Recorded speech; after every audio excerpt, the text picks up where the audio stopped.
kumpul dalam majlis. Ini sunnah yang besar. Ulama mengatakan sunnah Nabi ada 4 perkara. Yang pertama dakwah ilallah, yang kedua taklim wa taklum, yang ketiga zikir wal ibadah, yang keempat nih khidmat.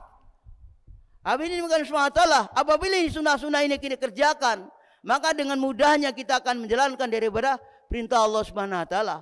Karena dikatakan dalam hadis, seluruh umatku akan masuk surga kecuali yang enggan, yang tidak mau. Maka sahabat bertanya, siapa yang tidak mau masuk surga ya Rasulullah? Seluruh umatku yang menghidupkan sunnahku, dia akan masuk surga. Namun yang tidak mau menghidupkan sunnahku, dia tidak akan masuk dalam surganya Allah Subhanahu wa taala. Di hadis yang lain dikatakan, man tamassaka bi sunnati indal fasadi umati walahu ajru mi'ati sahid. Barang siapa menghidupkan sunnah di kala rusaknya umatku, pahalanya adalah 100 mati syahid. Hadirin menggaris pahala. Ini kita harus ulang-ulang. Kita harus sampaikan supaya apa? Supaya masuk dalam hati kita paling dalam. Karena dengan sering diulang-ulang, mudah-mudahan Allah Subhanahu wa taala memberikan kepahaman kepada kita. Ini dasar yang pertama. Dasar yang kedua adalah sholat 5 waktu. Bagaimana umat Islam ini dasarnya sholat 5 waktu harus dikerjakan dengan istiqomah. Bagaimana sholat kita dengan baik? Yaitu yang laki-laki wajibnya berjamaah di mana azan dikumandangkan. Karena jamaah ini merupakan sunanul huda, jalan petunjuk untuk mendapatkan hidayah daripada Allah Subhanahu wa taala. Jamaah yang dimiliki Allah Subhanahu wa taala. Selanjutnya kita hidupkan daripada salat-salat yang lain, sunah-sunah yang lain, supaya mendorong kita semangat untuk beramal, semangat mengikuti daripada baginda Nabi besar Muhammad sallallahu alaihi wasallam. Maka salat yang mulia, kita bagaimana kita belajar sedikit demi sedikit. Di bulan Ramadan kita belajar membaca Al-Quran. Kita juga belajar lain-lainnya. Bagaimana supaya bacaan-bacaan kita semakin hari semakin baik. Tumakninah kita di dalam sholat semakin hari semakin baik. Bagaimana dalam berjalan sholat berjamaah ini semakin baik. Karena sholat jamaah ini hari ini digambarkan itu seperti umpama kita beli buah keranjangan. Semuanya akan didapatkan.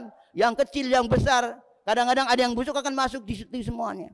Maka jamaah yang bukan SWT dalam salat jamaah itu barisannya lurus, barisannya rapat. Maka sering imam mengatakan, "Sawu sufuwakum," usahakan jamaah jangan enggan ikutin sunnah imam kita.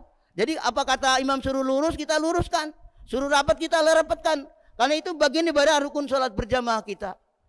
Dan bagaimana hadirin bukan SWT kita doa kepada Allah agar hakikat sholat ini dalam hati kita yang paling dalam, sehingga kita mudah mengamalkan dan mudah menyampaikan. Karena ujung-ujungnya semua suruh disampaikan. Jamaah yang dimiliki Allah SWT yang dasar Islam yang ketiga adalah saum Ramadan. Ini wajib bagi umat Islam, bagi orang yang beriman. Bagaimana untuk menjalankan perintah Allah itu saum. Karena dengan saum Allah SWT akan mudahkan untuk mengamalkan agama-agama yang lain.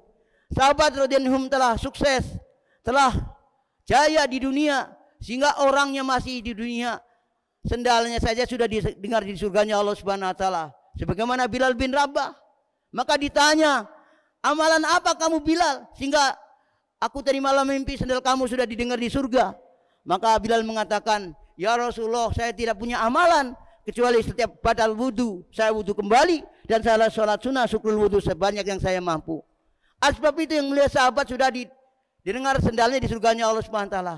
Begitu juga ada sahabat yang mulia, orangnya masih di dunia sudah mencium harumnya surga. Mencium keindahan surga.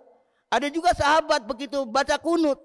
Begitu baca kunut sampai lihat pemandangan surga sampai subuh enggak selesai-selesai.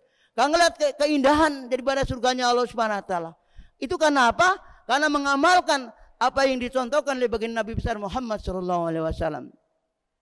Jamaah yang dimiliki Allah Subhanahu wa taala, bagaimana saum ini bukan hanya di bulan Ramadan saja, bagaimana nanti selepas bulan Ramadan usahakan kita juga ada saum sunnah yang disunahkan, yaitu setelah Ramadan kita puasa 6 hari.